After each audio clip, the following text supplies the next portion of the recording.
Hello students. তো আজকে ANM জেএনএমের final answer কি পাবলিশ হওয়ার পর আমি যে ভিডিওটা ইউটিউবে আপলোড করেছি, তোমরা সেখানে দেখছি যে ম্যাক্সিমাম স্টুডেন্ট কমেন্ট করেছে, ম্যাম আজকের মধ্যে একটা কাট অফের ভিডিও দিন, আজকের মধ্যেই। কারণ আমি জানি তোমাদের এখন খুব টেনশন হচ্ছে, ইনফ্যাক্ট আমারও হচ্ছে যে কি হবে কালকে, আমাদের স্টুডেন্টসদের কি রেজাল্ট হবে। তো প্রত্যেকের মধ্যে তো একটা টেনশন কাজ করছে। একটু আমাদেরকে জাস্ট ধৈর্য ধরতে হবে, আজকের রাতটা, কালকের মধ্যেই আমরা সব কিছুই জানতে পারবো। এবারে ভাবছিলাম যে একটা লাইভে আসবো, কিন্তু কোনো কারণে সেই লাইভটা হলো না, তার জন্য আমি অত্যন্ত দুঃখিত। অনেকে আমি জানি যে অনেকক্ষণ ধরে আমার জন্য ওয়েট করেছিলে, কিন্তু এটা ভেবো না যে আমি ইচ্ছাকৃত আসিনি, আমি তখন থেকে চেষ্টা করেছি। আমি তোমাদেরকে টেলিগ্রামেও একটা আপডেট দিলাম। তো সেসব কথা থাক, এবারে মেইন গল্পতে আসি যে কাট অফ কী হতে পারে। এবার দেখো, তোমাদের যেটা মনে হচ্ছে যে এই চেঞ্জেসগুলো হতে পারে, ঠিক তাই আমারও মনে হচ্ছে। তো আমি বিশেষ কোনো কিছু বলবো না, যে জিনিসগুলো আমার মনে হয়েছে সেই জিনিসগুলোই আলোচনা করব। তো দেখো, থাম্বনেল দেখে তোমরা হয়তো ভাবতে পারো যে এখানে বড় করে লেখা আছে যে অফিসিয়ালি স্কোর ভার্সেস র্যাঙ্ক, তার মানে হয়তো ম্যাম আজকে স্কোর ভার্সেস র্যাঙ্ক বলবে, কিন্তু এটা তো সম্ভব নয়। আমরা জানি না, যেহেতু আরও ফ্ল্যাকচুয়েট হবে, 5 নম্বর সবাই পাবে, তো ফ্ল্যাকচুয়েশনটা আরও বৃদ্ধি পেল। এবার স্কোর ভার্সেস র্যাঙ্ক শুধুমাত্র রেজাল্ট পাবলিশ হওয়ার পরেই আসবে। তোমরা বলতে পারো থাম্বনেলে তাহলে কেন দিয়ে রেখেছেন। তো থাম্বনেল আমার আসলে বানানো ছিল অলরেডি, ঠিক আছে। ওটা প্রায় 20-25 দিন আগের বানানো। তো আমার কাছে কারেন্ট যে এরকম 5 নম্বর বেড়ে যাওয়ার পর কী হতে পারে, এটা থাম্বনেল ছিল না, তাই আমি এটাই আপাতত দিয়ে রেখেছি। তো এবারে দেখো কী কী সিনারিও হতে পারে, যেটা আমার মনে হচ্ছে যে প্রথমত আমরা একটা জিনিস এখানে দেখতে পাচ্ছি যে যে মেয়েটা 40 নম্বর পেয়েছিল, সে যদি এই 5টা কোয়েশ্চেন অ্যাটেন্ড না করে থাকে, তাহলেও সে পাচ্ছে 45 নম্বর, রাইট? তাহলে এর কিন্তু এখানে অ্যাডভান্স, মানে সে একটা কিন্তু অ্যাডভান্টেজ পেল, সে কিন্তু এক্সট্রা এখানে 5 মার্কস পাচ্ছে। সে অ্যাডভান্টেজ পেল। যে 60 পেয়েছিল, সেও যদি অ্যাটেন্ড না করে, সেও কিন্তু 65 পেয়ে যাচ্ছে, রাইট? তো এটা হলো। এবারে দেখো, এমন কিছু স্টুডেন্ট আছে যে হয়তো 60 স্কোর করেছিল, কথার মনে বললাম, আচ্ছা বললাম যে 70 স্কোর করেছে, এবং এই মেয়েটি সেই যে 5টা প্রশ্ন ছিল, সেই 5টা প্রশ্ন সঠিক করে এসেছিল। 5টা প্রশ্ন সঠিক বলতে কি, যে ম্যাক্সিমাম কোয়েশ্চেন আমরা দেখতে পাচ্ছি, যেমন ভৌতবিজ্ঞানের যে 2টো অপশানেই সঠিক ছিল, তাই কি করেছে, এটাকে উইথড্র করেছে। এবার সেই 2টো অপশনের মধ্যে যে কোনো একটা অপশন কেউ যদি করে থাকে, তাহলে তার সঠিক দাঁড়াচ্ছে, সে নম্বরটা পাবে, সেটা অর্থিট। কিন্তু বাকি যে 2টো অপশন ছিল, যদি সেই অপশনে কেউ করে থাকে, বা যদি সেই অপশন 2টো করে থাকে, তাহলে তার হিসাব মতো নেগেটিভ হওয়া দরকার। যে নম্বরটা ছিল সেই নম্বরটাও পেত না, প্লাস নেগেটিভ হওয়া দরকার। কিন্তু এখানে দেখো, সে কিন্তু উল্টে 1 নাম্বার পাচ্ছে, তার না নেগেটিভ হলো আর না তার সেই নম্বরটা যাচ্ছে। এখানে তারা কিন্তু একটা অ্যাডভান্টেজ পেল। যে এবারে যদি এরকম দাঁড়ায় যে কোনো একটা স্টুডেন্ট যে 70 পাচ্ছিল, এবং সেই যে বাকি 5টা অপশন ছিল, সেই বাকি 5টা সে কোয়েশ্চেন, সেগুলো সে অ্যাটেন্ডই করেইনি সে, বা ভুল করেছে, সে এবারে যদি 5 নাম্বার বেশি পেয়ে যায়, তার কিন্তু হয়ে যাচ্ছে 75 নম্বর, তার 75 নাম্বার। এবার যে 70 পেয়েছিল, সে সেই 5টা অপশন করেছিল, ঠিকই করেছিল, তো তার কিন্তু কোনো এখানে অ্যাডভান্টেজ হলো না, সে তো সব ঠিকই করেছিল, তো বিশেষ কিছু তার লাভ হলো না। লাভ কার হলো? লাভ হলো এই 70 পাওয়া স্টুডেন্টটির, যে 5 নাম্বার আরও এক্সট্রা পেল। এখানে কিন্তু এই মেয়েটির সঙ্গে একটা, বা স্টুডেন্টের সঙ্গে আনফেয়ার হচ্ছে। তো এই 5 নাম্বার যে দেওয়াটা, এটা কিছুটা দিক থেকে হয়তো ফেয়ার হচ্ছে, আবার কিছুটা দিক থেকে কিন্তু আনফেয়ারও হচ্ছে। দুটো দিকই আমরা দেখতে পাচ্ছি। এবারে তো এবার তোমাদের যদি মনে হয় যে দেখো 40 যে পেল পেয়েছিল সে পেয়ে যাচ্ছে 45, যে 60 পেয়েছিল সে পেয়ে যাচ্ছে 65।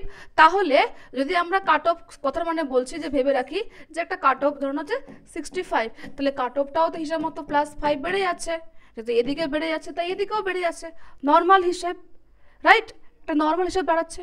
কিন্তু এর ভেতরে কিন্তু অনেক ধরনের জটিলতা রয়েছে, নেগেটিভ মার্কিং রয়েছে, কেউ হয়তো এই অপশনটা করেছিল, কেউ হয়তো অমুক অপশন করেনি, কেউ হয়তো এখানে এই 5টা প্রশ্নের মধ্যে এমন প্রশ্ন আছে অ্যাটেন্ডই করেনি, কেউ অ্যাটেন্ড করেছে, কেউ ঠিক করেছিল, কেউ ভুল করেছে। এই বিভিন্ন কমপ্লেক্সিটি থাকার কারণে কিন্তু এবারে কাট অফটা কিছুটা হলেও ফ্ল্যাকচুয়েট করবে, এটা আমার মনে হচ্ছে। এবারে আমরা যে একটা কাট অফের ভিডিও বানিয়েছিলাম, এর আগে আমি একটা বানিয়েছিলাম, ওটা আমি একটু দেখাই।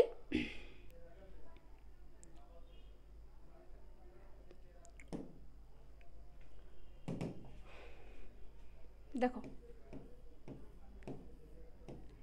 এটা 2023-এর কাট অফ, আমরা জানি, কেউ স্ক্রিনশট রাখতে পারো, অ্যাপ্রক্স, এটা সমস্ত কিছু যা এখানে ইনফরমেশন শেয়ার করছি এগুলো অ্যাপ্রক্স, ঠিক আছে? এটা একটা। তারপর এটা করেছিলাম এই বছরের expected cut off, GNM female, ANM females, okay, এটা আমাদের ছিল। এবারে সরি আমি ব্যাক করলাম কেন,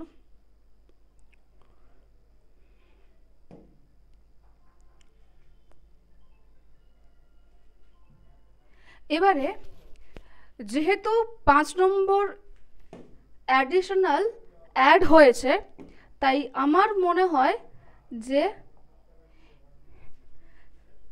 1 থেকে 5 নম্বর অ্যাড হতে পারে, 1 to 5 মার্কস কিন্তু ইনক্রিজ হতে পারে। এখানে ডিক্রিজ হওয়ার থেকে ইনক্রিজ হওয়ার চান্সেস বেশি রয়েছে।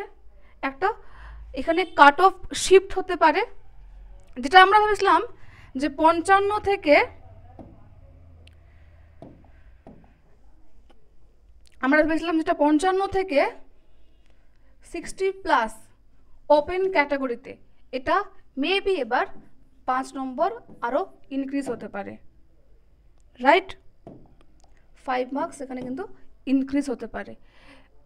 এই 60+টা 65 যেতে পারে। তারপর ওবিসিবি, এটাও 5 মার্কস ইনক্রিজ হতে পারে, এটাও যেতে পারে 60। এইভাবে করে প্রত্যেকটাতে আমরা কিন্তু 5+ করে করতে পারি, 5+।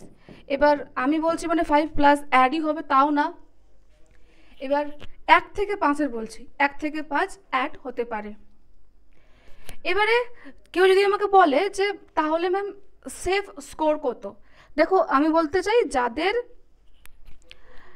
70+ স্কোর আছে তারা ধরে রাখো যে তারা সেফ।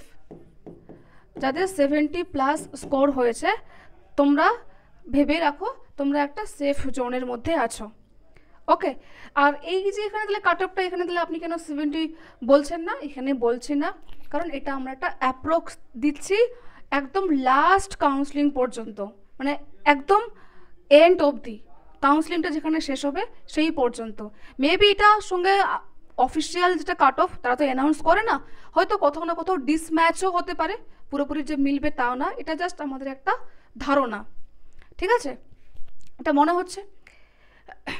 তো দেখো এবারে অনেকে হয়তো ভাবতে পারে যে এটার ভিত্তিতে কাউন্সিলিং করবো কি না, এমন ভাবার কোনো দরকার নেই, কাউন্সিলিং অবশ্যই সবাই করাবে। আগামীকাল রেজাল্ট পাবলিশ হওয়ার পর অ্যাকচুয়াল একটা কাট অফের ভিডিও বানাবো, তখন বোঝা যাবে স্কোর ভার্সেস র্যাঙ্কটা পাবলিশ হলে বোঝা যাবে যে কতটা ফ্ল্যাকচুয়েশন হতে পারে বা এক্সপেক্টেড কাট অফ কী হতে পারে, ঠিক আছে? 70 থেকে 75+ স্কোর যাদের আছে তারা ধরে রাখো যে তোমরা একটা সেফ, মানে ফার্স্ট রাউন্ডে তোমরা পেয়ে যাবে, যাতে 75+ স্কোর আছে। আর যাদের 70 স্কোর আছে 70+, তারা ধরে রাখো যে সেকেন্ড রাউন্ডে তোমরা পেয়ে যাবে, মানে 70+ হলে তুমি সেকেন্ড রাউন্ড, 75+ হলে ফার্স্ট রাউন্ড, এটা আমার মনে হচ্ছে, যেহেতু নম্বরটা বেড়েছে অনেকটাই এইবারে। ওকে, এবারে অনেকের স্কোর কাউন্টিংয়ে প্রবলেম হচ্ছে যে কত স্কোর করেছে না করেছে, তাদের জন্য বলবো এক্সাম অ্যালবাম অ্যাপ্লিকেশনটাতে আমাদের মক টেস্ট আপলোড করা আছে, এই এনএম জেএনএম 2024-এর প্রশ্নপত্রটা। সেখানে ক্যাটাগরি 2 এর কিছুটা হয়তো প্রবলেম হয়েছে শুনলাম, তবে তাও তোমরা দিতে পারো।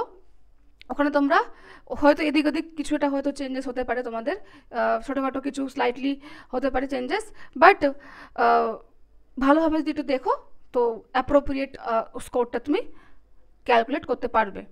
তো ওখানে অবশ্যই তোমরা ফ্রিতে টেস্টটা দিও, এক্সাম অ্যালবাম অ্যাপটা ডাউনলোড করবে, তাহলে স্কোর কাউন্টিংয়ে সুবিধা হবে। ঠিক আছে, তো তাহলে আমি এর ভিডিওটাকে বেশি বড় করব না, রাত হয়ে গেছে, তোমরা একটু শান্ত মাথায় থাকো। আর এইটার উপরে আবার কেউ আপসেট হয়ে পড়ো না যে কি হবে না হবে, আপসেট হওয়ার কিছু নেই। কালকে রেজাল্টের জন্য ওয়েট করো। তোমরা যেহেতু বলছিলে যে ম্যাম এটা ভিডিও বানান, আপনার কি মনে হয় আমাদের সঙ্গে শেয়ার করুন। তো আমার যেটা ব্যক্তিগতভাবে মনে হয় সেটাই আমি তোমাদের সঙ্গে শেয়ার করলাম। এখানে সেরকম কোনো কিছু ব্যাপার নেই। যাদের স্কোর 60 থেকে 70-র মধ্যে আছে তারা হোপফুল থাকো, বি অপটিমিস্টিক। আর যাদের 50+ স্কোর আছে যাদের, ঠিক আছে, তারাও অপটিমিস্টিক থাকো। দেখো শেষ পর্যন্ত কি দাঁড়ায়। ঠিক আছে, so all the best guys, stay tune, tata.